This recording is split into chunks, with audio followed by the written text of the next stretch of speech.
안녕하십니까. 전 시간에 이어서 오늘은 중세 서유럽 봉건사회의 특징을 간략하게 살피기로 하겠습니다. 이 타이틀에 뭐 때문에 이렇게 서라는 글자를 집어넣냐면은 오늘날 우리가 흔히 유럽이라고 인식하고 있는 지역 중에서도 동로마 제국이 있었던 동부유럽이랄지 슬라브족이 있었던 오늘날 러시아 지방이랄지 이걸 제외한 우리가 흔히 말하는 오늘날 유럽의 대표적인 서유럽 지역 독일 또는 프랑스 또는 이탈리아 또는 바다 건너 섬나라 영국 이런 나라들에서 약간씩 차이가 있지만 그래도 공통적인 특징을 가지고 있는 봉건사회의 생성 과정을 간략하게 살펴보고 그 내용도 알아보기로 하겠습니다. 원래 로마라는 나라가 유럽 대륙을 그렇게 한꺼번에 통합적으로 지배를 하고 있었는데 그 로마 제국도 말기에 이르면은 4세기부터 시작되고 6세기까지 오랜 세월에 걸쳐서 진행된 게르만족의 이동이랄지 또 이 와중에 서로마 제국 두 개로 분열된 로마 중에서 서로마 제국이 멸망을 하고 있죠. 그러다가 망했던 서로마 제국 땅덩어리에는 수많은 게르만족들이 세웠던 수많은 다수의 게르만 국가들이 탄생을 합니다. 근데 그런 나라들은 오래 가지를 못하고 되게 빨리빨리 망했는데 그 중에서 유일하게 프랑크 왕국이라는 나라가 지속적인 발전을 거둬본다 그랬습니다. 그렇지만 프랑크의 최고의 전성기였던 카를루스 대제 그 사람이 죽고 나면은 바로 안으로는 형제판의 싸움막질 즉 내분 또 바깥으로는 살벌무쌍했던 부패식 요리 바이킹 요리로 소문났던 노르만족의 이동이랄지 또는 오늘날의 헝가리 마자르랄지 또는 이슬람을 침범하면서 모든 유럽의 나라들은 공통적으로 왕권은 약화돼 버리고 대신에 이민족의 침략을 막는 과정에서 지방의 왕권에서 벗어난 독자적인 지방 세력의 성장으로서 드디어 지방 분권을 최대의 특징으로는 중세 서유럽 봉건사라는 것이 형성이 되는 것입니다. 근데 여기서 말하는 봉건사회 내지 봉건제도라는 것. 근데 어떻게 중세 서유럽 사회를 어떻게 말 한두 마디로 이렇게 특정 짓는다는 것은 거의 불가능에 가까운 일일 것입니다. 근데 유명한 학자들은 그래도 중세 서유럽 사회를 특징짓는 말로서 봉건제도랄지 또는 봉건사회 이런 개념으로 한마디로 정리하고 넘어가고 싶은 생각들이 아주 강한 모양입니다.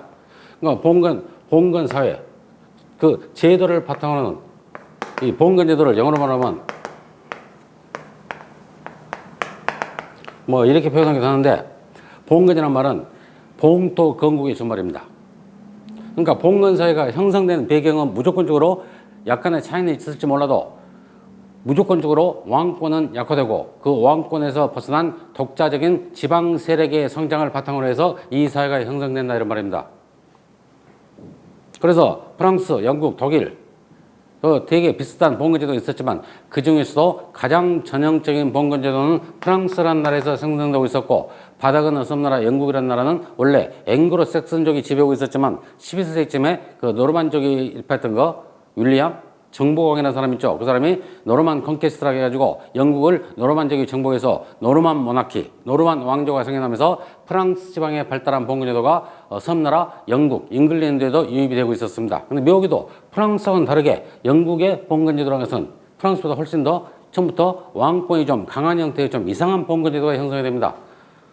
물론 세월이 흘러가지고 영국에서 하는 짓거리마다 분수 같은 짓거리를 막 여러 번 이렇게 거둬보고 또 땅을 너무나 많이 빼앗겼다 그래서 자기 이름보다도 소위 별명으로 유명한 그 별명이 땅을 많이 잃어버린 사람이어서 그 사람 이름이 존 왕이라는 사람이 있습니다. 존 실지왕이라고. 이 사람이 하도 푼수 같은 짓거리 하니까 당시 존 왕 밑에 있었던 영국의 봉건 제후들이 막 반기를 들고 왕을 막 협박을 해가지고 바로 대현장, 왕 네 멋대로 오지 말아라는 우리 제후들의 명령을 따르라는 이런 마그나 카르타라는 것에 서명한 적도 있었지만 그래도 영국이라는 나라는 우회 제도를 잘 활용해서 여튼 프랑스보다는 약간이라도 강한 특이한 봉건제도가 있었지만 그런 각 나라의 개별적인 봉건을 한 게 아니라 가장 전형적인 봉건이었던 프랑스라는 나라의 봉건제도를 중심으로 살펴보겠습니다.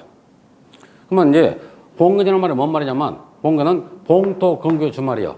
그래서 프랑스를 예를 들어서 프랑스라는 나라에 이제 프랑스에 사는 모든 사람들 이로는 왕 제일 높은 사람이겠지. 이 왕이라는 것은 구체적인 이름을 알 필요는 없겠지만 카롤린거 왕조가 프랑스에 단절된 이후로 프랑스에는 위급 카페라는 사람이 카페 왕조라는 비리비리한 왕권의 왕조를 개창을 했던 것입니다. 왕 밑에는 대단히 이제 지방의 세력가들 흔히 여러분들이 많이 알고 있는 5등급이 있지. 공작이랄지 후작이랄지 백작이랄지 남작이랄지 공후 백차남이구나. 자작담이가 남작인가? 이런 사람들을 자기를 받은 자기 영주라 이렇게 말합니다. 영주란 말은 문자 그대로 영토의 주인양이다 이런 말이겠지. 그러면은 이 봉건제도라는 것은 원래 옛날부터 있었던 로마란 나라 또는 뭡니까? 프랑크 왕국의 발전 과정에서 왕은 아니었지만은 쳐들어왔던 이슬람 세력을 피레네 근처의 투르 또는 푸아티의 싸움에서 막아냄으로써 그리스도교 세계를 수호했다는 카를루스 마르텔, 왕은 아니었고 궁전한 사람이었지.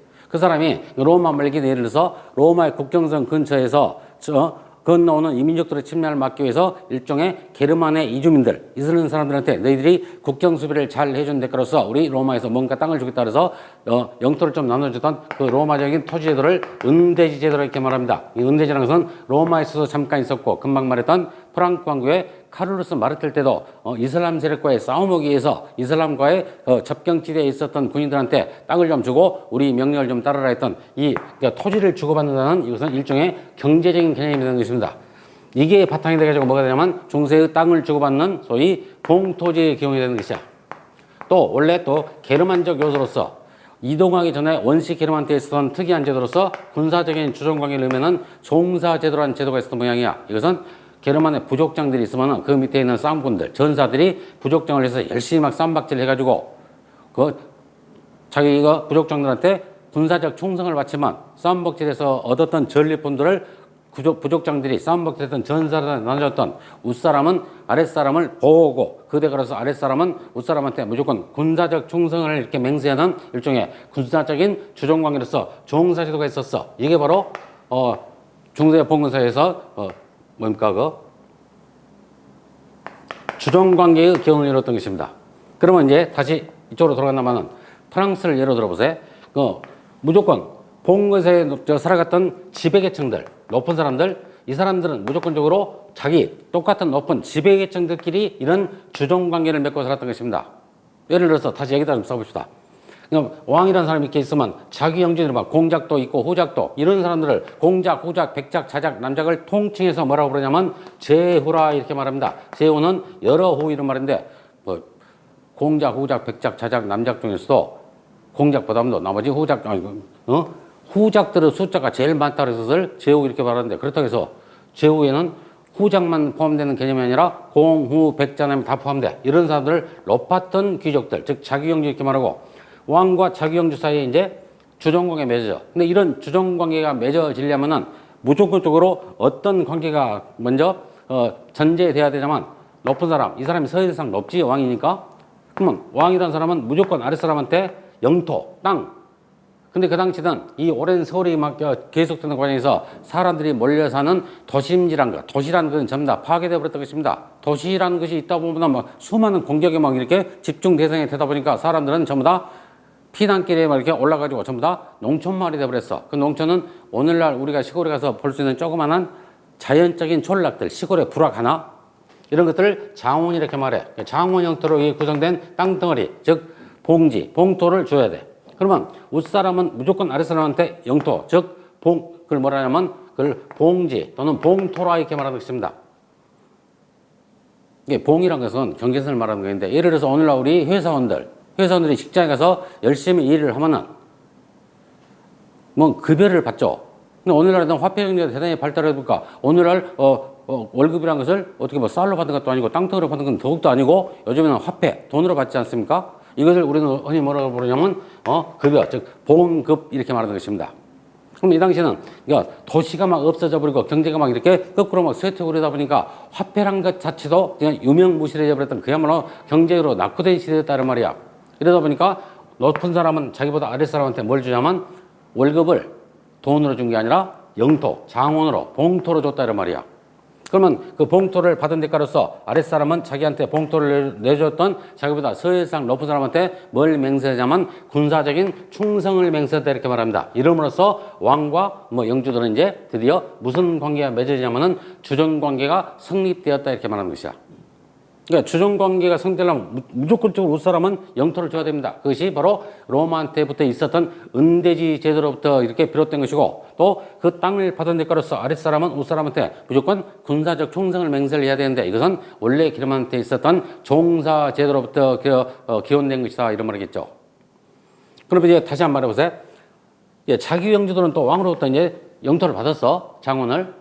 장원이 많이 받은 영주들은 수백 개를 받는 경우도 있는 것입니다. 장원 한 개가 너무나 소규모다 보니까 자급자족적인 시골 촌락 공동체다 보니까 그러면 이 사람들은 자기도 높은 사람이요. 공자, 후자 이런 사람들. 그러면 이 사람들은 또 자기가 왕으로부터 받았던 수백 개 장원을 또 자기도 자기 가신들, 자기 쫄따구를 거느리기 위해서 재분봉을 한다 이런 말이야. 이것을 한자 말로 전봉이라 이렇게 말하는 건데 전봉. 혹시 여러분들 요즘 아파트 막 이렇게 광고 같은 거 보면은 뭐 분양권을 취득을 해가지고 어떻게 이거 뭐 몇 년이 안 돼도 그냥 누구한테 다시 재판매할 수 있다. 이걸 뭐 아파트 전매가 가능하다 이런 말 들어봤죠? 그러면 이제 이것들은 또 일반 영주들한테 또 분봉, 쉽게 말해서 구체적인 사례를 한번 들어봅시다. 예를 들어서 그럴 리는 없겠지만 예를 한번 드는 것이야. 그 말도 안 되다마는 예를 들어서 프랑스 예를 들어보자면은 프랑스 이제 제일 꼭대기에 왕이라는 사람이 있다 그래봐.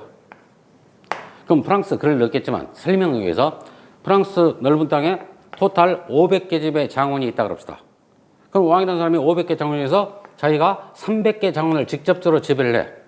그럼 왕이 직접적으로 지배해야 하는 땅이 몇 개 남습니까? 대략 한 200개 남겠죠. 그 200개 남는 것을 자기보다 밑에는 무슨 공작이랄지 후작이랄지 나눠줘. 예를 들어서 A라는 게 제후가 있고 A-라는 제후가 있다 그럽시다. 그러면 두 명의 차이보다 낮은 사람한테 주종관계를 맺으려면 땅을 줘야 되는데 300개를 자기가 직접적으로 지배하니까 200개 남지. 200개 남는 장원 중에서 A한테 100개를 주고 A 다시한테도 똑같이 100개의 장원을 이렇게 내렸다 그럽시다. 그러면 이렇게 땅을 받은 대가로서 아랫사람 A랄지 A-는 자기한테 땅을 줬던 왕한테 뭘 맹세하자면 군사적인 충성을 맹세한다 이란 말이야. 그럼으로써 두 사람은 이제 주종관계가 만들어서 이 사람을 자기의 신하라 그래서 바로 자기 집안의 신하, 가신하 또는 봉신하 이렇게 부르고 그 대신 A는 자기한테 땅을 줬던 이 사람을 뭐라고 그러냐면 주군님 이렇게 부른다 이런 말이야. 그럼 또 A라는 사람은 또 100개를 받았습니다. 그럼 자기도 자기 가신들, 자기 신하, 자기 쫄따구를 거느리고 싶어. 그러면 또 뭘 줘야 되겠습니까? 땅을 줘야지. 그럼 이 사람은 100개 중에서 자기가 50개를 직접적으로 지배하고 자기가 지배하지 않은 나머지 50개 장원을 자기보다 펜싱성지가 좀 떨어졌던 B랄지 B 다시한테 똑같이 나눠봐. 이 사람도 또 이렇게 나눠주겠지. 그러면 50개 남은 것이니까 25개의 장원을 줘. 여기도 25개. 그러면 또 A와 B 사이에서 이 사람은 충성을 맹세하면은 또 A, B도 주종관계가 설정된다 이런 말이야. 또 B도 25개를 받았습니다.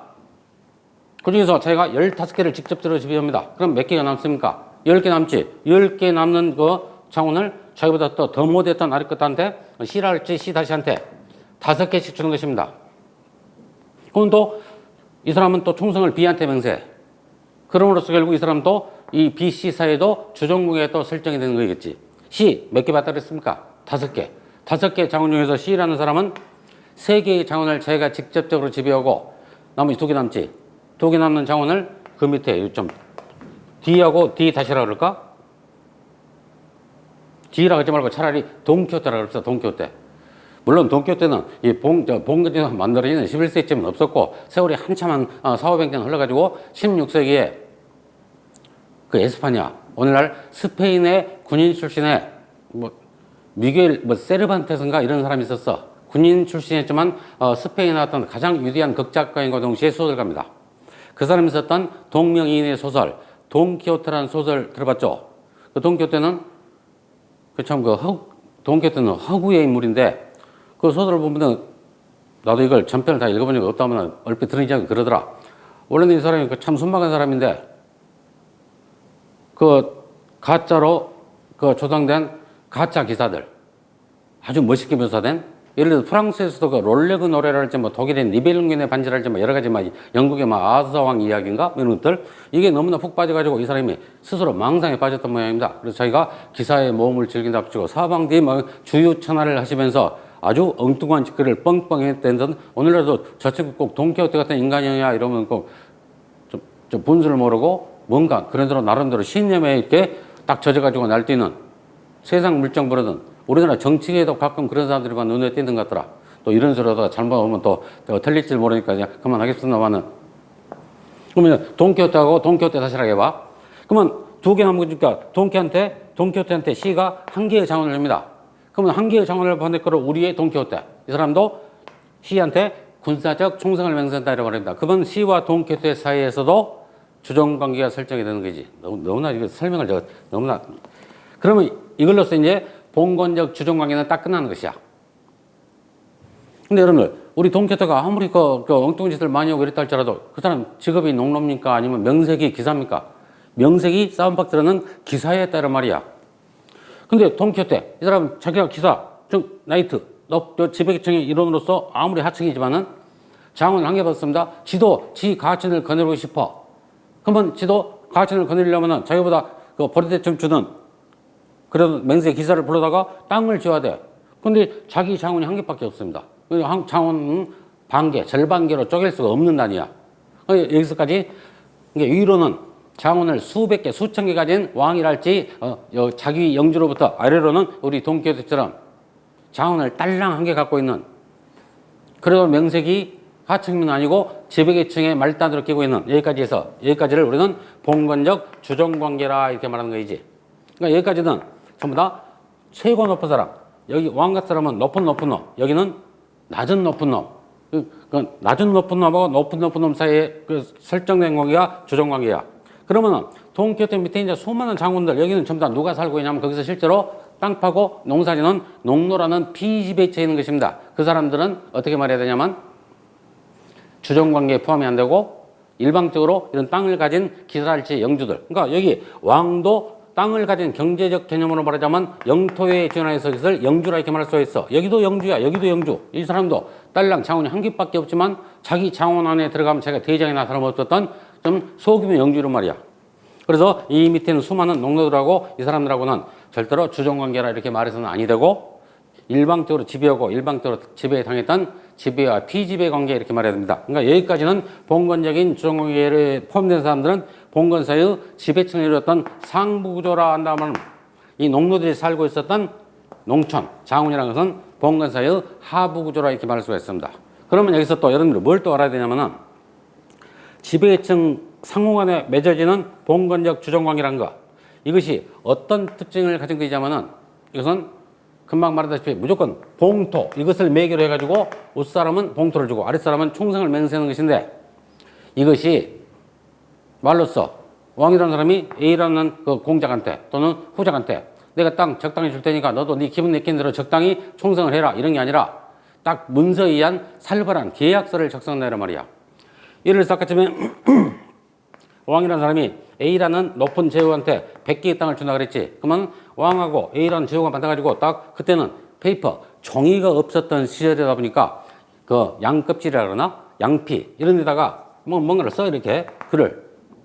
여기서 하면 봉건 계약서, 물론 한글이 아니라 라틴어로 쓰겠지. 이거는 왕은 A에게 100개의 장원을 주겠노라. 그 대가로서 A는 왕에게 1년 365일 중에서 40일쯤에 해당하는 기간 동안을 무조건 왕의 명에 따라서 군사적인 총성을 바쳐야 된다 이런 걸 할지 이런 땅을 주고 어느 정도의 군사적 행동을 해줄 것인가 이런 구체적인 내용 말고도 중차대한 내용 말고도 어떤 자질구레한 다 쓰냐면 또 왕이라는 사람은 땅을 준 대가로서 1년 365일 동안에 A의 집을 1년에 30일 이내로 방문할 수 있다.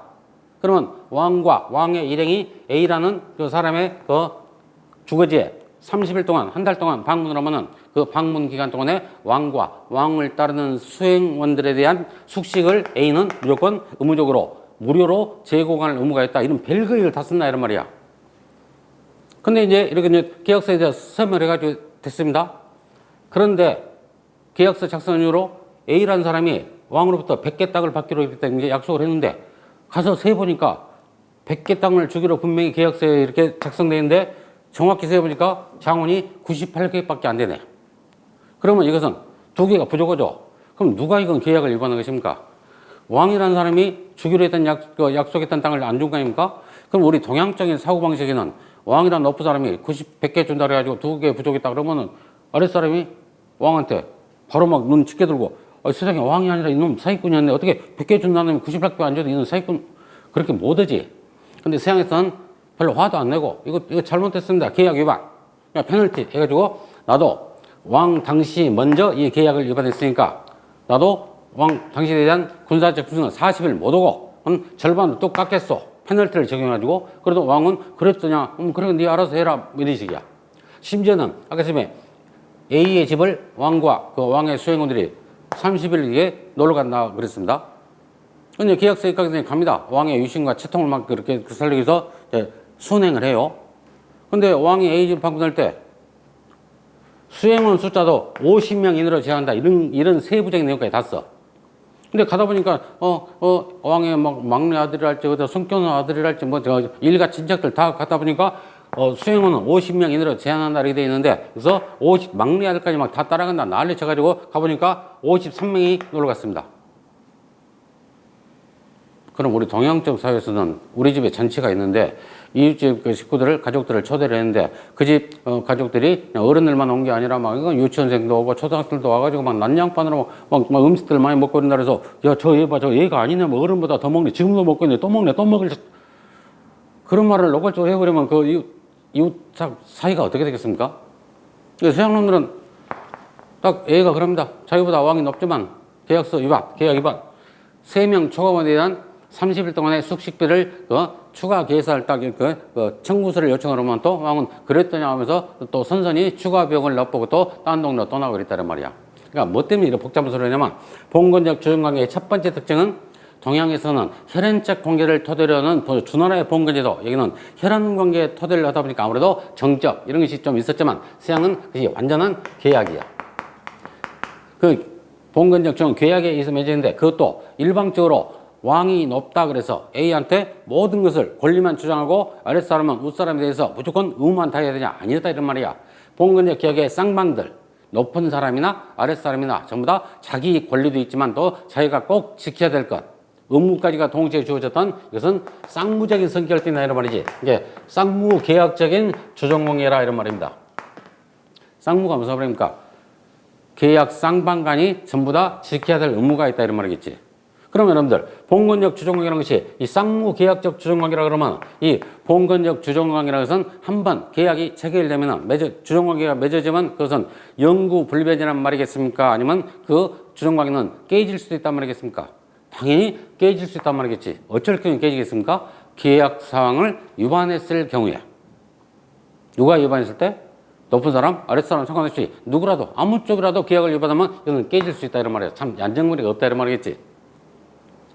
또 이 주정관계 맺어지는데 일단 주정관계 맺어지면은 일단 아무리 왕이 A한테 100개 땅을 주고 왕이 A보다 서열이 높다 할지라도 일단 주어버린 장원 100개에 대해서는 아무리 왕이라 할지라도 A한테 그 A가 왕으로부터 받은 장원 100개를 구워 먹든 삶아 먹든 거기다 배추를 심든 무를 심든 아니면 심어놨던 배추를 막 이렇게 뽑아내가지고 막 축구 시합을 하든 그냥 아무런 간섭을 못 한다는 말이야. 일단 준 땅에 대해서는 윗사람이라 할지라도 일체 간섭을 하지 못하는 이런 권한을 우리는 뭐라 그러냐면 영어로 immunity 우리말로 불수불이권 줄여서 이것을 불이권이라 이렇게 말합니다. 불수불이 무슨 말이냐면 불이 수출하지도 않겠다. 수입하지도 않겠다. 그러니까 일단 준 땅에 대해서는 간섭하지 마라. 나도 당신한테 간섭하지 않을 테니까 당신도 나한테 간섭하지 말라는 전 시간에 내가 얼핏 말했지만은 I touch no one, no one touches me 이런 말이야. 그러면 이런 모든 영지에는 불수불이권 이게 인정되다 보니까 이 사회는 철두철미한 지방분권적 사회가 될 수밖에 없었다 이런 말입니다. 이거의 봉건적 주정관계의 특징이 되는 것입니다. 대략 설명을 너무나 난잡하게 했다마는 그러면 여태까지 우리는 봉건 사회에 살아갔던 높은 사람들 주정관계에 포함되고 있는 최소한도 기사회상 그러니까 중세사회는 어떻게 보자면 사회적 구조가 병과 농이 완전히 분리되어 있었던 중세 기사들은 평생 싸움박질 하는 것입니다. 또 중세 농노들은 군대도 안 가. 평생 뿔 없는 소라는 참 모멸스러운 별칭으로 불리우면서 평생 동안 장화의 토지에 붙들어 얽매여가지고 농사만 짓는. 그래서 이제 우리 누굽니까? 돈키호테도 명색이 한 개밖에 없지만은 기사로서 장원 한 개의 주인이니까 영토의 주인이 되는 돈키호테도 영주가 되는 것이야. 힘없는 영주. 그러면 영주, 동교태 영주님이 살고 있는 그 장원에 수많은 농노들이 살고 있습니다. 그러면 영주님이나 농노님이나 전부 다 장원에 살아. 중세 중엽에는 도시가 없어져 버리다 보니까, 물론 중세 후반 이 봉건 사회가 안정에 접어들게 되면 다시 한때 잠깐 쇠퇴져 있었던 도시가 다시 부활되면서, 중세의 도시라는 것은 오늘날의 도시 개념하고는 완전히 다른 건데, 다음 시간에 여기로 오고 농촌에 산다 이런 말이지. 그러면 내가 한번 그림을 이 동그라미가 대충 우리 동교태 영주님이 다스리고 있는 장원이라고 봅시다. 장원은 아주 마을 공동체입니다. 그럼 여기 뭐가 있냐면은 장원에 살고 있는 영주님이나 농노님이나 전부 다 공통의 종교가 있어. 즉 그리스교. 똑같은 거. 중세 때 세속적인 사회를 지배하는 것이 봉건제도에 따르면 일반 백성들의 윤리의식을 규제하거나 또는 정신세계를 지배하는 것은 바로 로마 카톨릭, 즉 그리스도였던 것입니다. 여기는 영주님, 농노님 다 다니는 성당이 있어. 성당 건물도 있고, 여기는 동교태가 살고 영주님 사시는 영주의 거처가 된 성. 이런 거 중세 때 성 같은 거 보면은 막 그림을 잘 못 그리게 중세에 동교태 성이라 합시다. 막 모르겠어. 예, 동교태 캐슬. 그 밑에 이제 농노들이 사는 농노들의 오두막집 이렇게 있습니다. 한 다섯 가구만 산다 그럽니다. 한 6가구. 아니 7가구. 그러면 이 사람들이 이제 공동으로 일할 수 있는 방앗간도 있을 것이고, 이런 방앗간도 있고, 뭐 시냇물 도로가 있고, 그럼 이것만 있으면 먹고, 그럼 여기는 마트랄지 슈퍼마켓이 있겠습니까? 없겠습니까? 그런 일체 없어. 물건을 사고 파는 상업 자체가 없어져 버린 사회다 보니까 물물 교환 정도는 있지. 그러면 이제 이건 폐쇄적인 공동체니까, 농촌 공동체니까 경작지, 땅덩어리가 있어야지 먹고 사는 거 아닙니까? 근데 이 영주의 장원 안에 경작지는 대개 영주님, 직역지하고 농노님, 보유지 이렇게 나눠지는 것이야. 그럼 중세 장원 예를 들어 농노하는 사람들은 어떤 사람들이 중세 농노가 되냐면, 로마 말기에 노예 공급이 끊어지면서 라티푼디움이라는 대농장 체제는 무너져 버리고, 대신에 소작제를 넣으면은 콜로나스, 거기서 일했던 소작제를 일하던 소장님들을 콜로누스라 이렇게 말하거든. 콜로누스의 후손들이랄지 오랜 혼란이 계속되는 과정에서 원래는 자유민 신분이었다가 자유민 신분을 유지를 못하고 몰락해버린 몰락한 게르만족들 자유민들, 이 사람들이 중세의 농노, 농사짓는 노예라 이런 말이야. 그럼 중세 농노의 신분을 잠깐 말하자면, 이 사람들은 고대 노예에 비해서 약간의 신분상의 상승이 있었습니다. 이 사람들은 어떤 권리도 있냐면은 결혼할 수도 있습니다. 결혼할 수 있단 말은 가족을 구성할 수 있다는 말이야. 또 약간의 재산 소유도 가능합니다. 그렇지만 이 사람들이 완벽한 자유민이 아니라는 것으로서 이 사람들은 직업 선택의 자유가 일체 없어. 평생 동안 농사만 지어야 됩니다. 또 거주 이전의 자유도 없어. 또 그리고 또 영주님한테 여러 가지 재판에 예속돼야 돼. 심지어 이 사람은 죽고 나서도 물론 자기 농노 보유지, 이 경작권을 계속해서 자기 자손들한테 대물림할 수가 있는 거거든. 그러기 위해서는 영주님한테 각가지 뭐더라고 잡부금들, 결혼을 하면 결혼세도 내야 되고 그러니까 완전한 자유민은 아니지만 약간의 재산 소유도 가능하고 결혼할 수도 있지만은 그래도 자유민이 아니라는 것으로 거주 이전의 자유도 속박당하고 직업 선택의 자유도 없었다는 말입니다. 어떤 사람은 여기서 뭐 결혼하기 위해서 세금을 낸다 그래가지고 뭐 그런 말이 있어. 초약권이라 해가지고 첫날 밤을 지내는 건 우리 상식으로는, 예를 들어서 신랑하고 신부가 결혼을 하면은 당연히 첫날 밤은 신랑 신부가 함께 지내는 거 아닙니까? 근데 이 불쌍한 농노들한테 영주들이 또 오늘날 개념으로 따지면 말도 안 되는 거지만은 결혼은 대신 나한테, 그러니까 결혼 끝나고 나면 첫날 밤에 여우를 보는 게 아니라 이 신부가 영주한테 온다 이런 말이야. 근데 이것은 와전됐다는 말이 훨씬 더 설득력이 있습니다. 물론 이런 경우도 있지. 농노들끼리 결혼을 한다 그래봐. 그러면은 꼭 같은 장호나 남녀 농노끼리 누님에서 결혼한 게 아니라 옆에 이제 동교태 장호만 있는 게 아니라 옆에는 동교태 다시 장호도 있겠지. 여기 있는 여자 농노하고 여기 있는 남자 농노하고 누님아재가 결혼한다 그러면 이런 경우에는 이 여자 농노가 남자 농노가 결혼하면 남자 창원으로 이사를 오는 거거든. 이럴 경우는 거주지의 자유에서 제한이 풀리는 것입니다. 그러면 어떤 영주가 손해보겠습니까? 이쪽 여자 농노 이쪽으로 가버리면 그만큼의 노동력이 상실되고 있다는 말이야. 이런 경우에 뭐 초약권을 막 주장했다 이런 설도 있더라마는 또 그 옛날에 그 영화 그 멜 깁슨한 영화 배우 있죠. 그 사람이 만들고 주연했다던가 그 브레이브 같은가 그 영화 초입부 보면은 뭐 잉글랜드 출신 아주 못된 영주놈이 뭐시면 이름이 뭡니까 그 윌리엄 월러스 그 비양세를 어쩌고 아이 그만합시다. 이 이야기가 좀 지저분대로 그러네.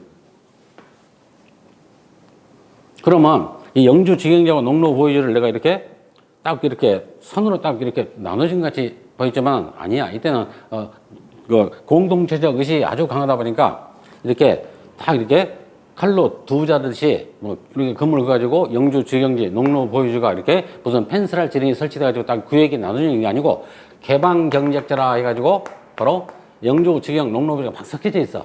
자기들은 다 알겠지.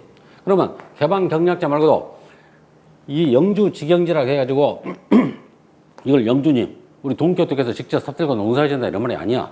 그럼 누가 어차피 이거 농사냐면 여기는 농로들이 농사를 짓습니다. 예를 들어서 아까 전에 이 동토대 창원에 농로들이 7가구 있다 그랬지. 그러면 농로 보유지를 딱 사이좋게 저희들이 알아서 이렇게 7등분해 이렇게 해가지고 한 덩어리씩 나눠가지고 한 가구당 이걸 농사지어서 자기 식구들끼리 먹고 사는 것입니다. 그러고 나서 그러면 자기들한테 땅을 줬던 고마우신 영주님한테 뭔가 대가를 지불해야 될 거 아닙니까? 그러면 바로 이 어디 갔어? 이 농로들이 영주한테 했던 대가 어떤 의무가 있냐면 무조건적으로 부역이라는 것은 노동력으로서 세금 형태로 되어 있는 것입니다. 그러니까 7가구 농민들이 전부 다 자기 땅을 따로따로 농사짓고 나머지 일주일에 한 이틀 내지 3일간을 7가구가 공동으로 영주 지형지를 공동으로 경작을 해주는 것이야. 노동력으로 내는 세금 이것을 부역이라 이렇게 말하지. 그러면 여기서 농로들이 아무리 농사를 지었지만 여기서 생산물이 이렇게 생산이 되면은 이것은 7가구 농로들이 7등에서 나눠가는 게 아니라 이건 전부 다 영주 독차지가 된다는 말이야. 그 외에도 또 농로들은 농사짓는 fund막이 이제 이때는 그 연료란 거, 땔감 이런 게 화석 연료 이런 게 없는 시대다 보니까 옆에 가면 이제 막 숯불도 있고 막 이럴 거 아닙니까? 숯불도 있고 이러면은 산에 나무도 오르고 그럼 나무로 간 사이에 여기 막 산토끼도 막 뛰어다니고 막 사슴도 막 뛰어다닌다 그럽시다. 그럼 농로들이 가서 나무로 갔다가 사슴 같은 것을 포획을 했다 그럽시다. 그럼 이걸 또 자기들이 냉큼 먹어서는 안 되고 뭐 암탉이 달격을 낳든 염소가 이렇게 양이 양젖을 짜주면 이것들을 부정기적으로 영주한테 또 갖다 바쳐야 돼. 이걸 어떻게 말하냐면 공납이라 이렇게 말하는 것이야. 그러니까 농로가 영주한테 했던 대표적인 세금은 부역하고 공납이었다 이런 말입니다. 부역은 노동력으로 내는 형태의 세금을 말하고 공납이라는 것은 일종의 특산물 형태로 그때그때마다 내는 것. 또 영주 직영지가 됐든지 아니면 농로 보유지가 됐든지 이것들은 영토가 아니라 농토를 어떤 식으로 경작을 했냐면 소위 삼포제라 해가지고 삼포제 경작을 합니다. 이때는 오늘날처럼 무슨 뭐 비료 주는 그 기법 그걸 한자말로 시비법이라 그러죠. 시비란 것은 뭐 옳고 그름을 가리는 법이다. 그 시비가 아니라 비료 주는 거. 시비법이 별로 발달치 못했던 시대다 보니까 경작지를 영주 직영이 됐건 농로 보유지가 됐건 이렇게 3등분 해가지고 이 땅을 봄철에 씨앗을 뿌린다. 그러면 이것을 어떻게 말하냐면 춘경지라 이렇게 말하는 것이야. 봄에 경작을 한다 해서 이건 그때는 이제 나머지 두 덩어리 땅은 놀고 있어. 농사를 안 짓고. 그러다가 이제 가을이 되면 또 여기다 또 씨앗을 뿌려. 그러면 이걸 가을에 경작한다 해서 추경지. 이럴 때 3등분 중에 하나는 봄이고 가을이고 농사를 안 짓고 1년 내내 그 땅을 묵혀둔다 이런 말입니다. 이런 땅을 어떻게 말하냐면 경작을 휴식을 취한다 그래가지고 그것을 휴경지라 이렇게 말하는 것이야. 1년이 지나면 이제 이게 충경지가 추경이 되고 추경이 뭐 이렇게 휴경이 되고 이렇게 로테이션으로 돌아간다는 말이지. 그러면 참 이러다 보니까 아무래도 생산량도 별로 많지 않고 이러겠지. 그럼 여러분 생각할 때 이 중세 장원의 일종의 경작 방식이었던 삼포제라는 참 낙후된 이런 제도를 극복하려면 농업기법상 뭐가 발달해야 되겠습니까? 당연히 거름, 비료주는 방법, 시비법이 발달하면 삼포제가 점차 없어지고 모든 땅에다 경작을 함으로써 생산량이 훗날에 좀 늘어나게 됩니다. 그럼 생산량이 늘다 보니까 이제 먹고 남는 잉여 농산물이 생겨나게 돼. 그러면 남는 농산물을 버리겠습니까? 부족한 지역에 사고 판다 이런 말이야. 그러면서 중세 전성기 때 없었던 물건을 사고 파는 상업이라는 것이 부활되고 그 상업을 전업으로 삼았던 정사꾼들이 생겨나고 또 물건을 또 농산물뿐만이 아니라 수공업 제품들을 만드는 전문적인 업자들이 막 생겨나는 것이야. 이 사람들이 하나씩 둘씩 모이고 살아가지고 중세의 도시라는 것이 다시 부활된다 이런 말입니다. 그래서 이제 참 이거 참 냄새나는 이야기다 보면 중세의 도시라는 것은 인분의 향기가 도시를 만들었다 이런 말도 참 우스갯소리로 나오는 시대가 중세의 말기쯤 되겠지. 그러니까 오늘은 대충 프랑스 왕국의 전성기 사르르마뉴 일명 카를로스 대제가 죽고 나서 내분과 요구식의 왕권이 약화되고 지방 세력가들 등장에 따라서 만들어진 feudalism 봉건제도라는 걸 살펴봤는데 봉건 사회를 살아갔던 모든 사람들은 높은 사람들끼리는 주종관계를 맺고 그 주종관계라는 것은 윗사람은 아랫사람한테 무조건 봉투를 줘야 되고 그 대가로서 아랫사람 윗사람한테 군사적 총성을 맹세했던. 근데 이런 주종관계라는 것은 일방적 주종도 아니요 쌍무적인데 쌍무적도 혈연적인 게 아니라 계약적이었다. 따라서 봉건적 주종관계라는 것은 어떻게 계약을 위반한 사례가 나오면 무조건 깨질 수 있다 이런 거. 또 일단 주어버린 봉투 내지 영지에 대해서는 일체 간섭할 수 없는 이뮤니티 즉 불수, 불입관 이게 인정됨으로써 철저한 지방 분권적인 한마디로 왕을 꼭지점으로 하는 아주 질서정연한 계서제 피라미드형 신분 구조가 높은 사람께 맺어졌던 주종관계이고 그 수많은 장후에 살았던 더 숫자적으로 많았던 농노들은 영주의 일방적 지배를 받으면서 평생 동안 농사만 짓고 살았던 왕한테는 왕이 아니라 영주님한테 노동력 제공, 부역도 내야 되고 또 때때로 공납도 내야 되고 그 외에도 여러 가지 잡부금에도 시달리고 또한 영주의 일방적인 재판에 찍소리도 못하고 예속되게 됐던 이런 불편한 존재가 바로 중세의 농노였다 이런 말입니다.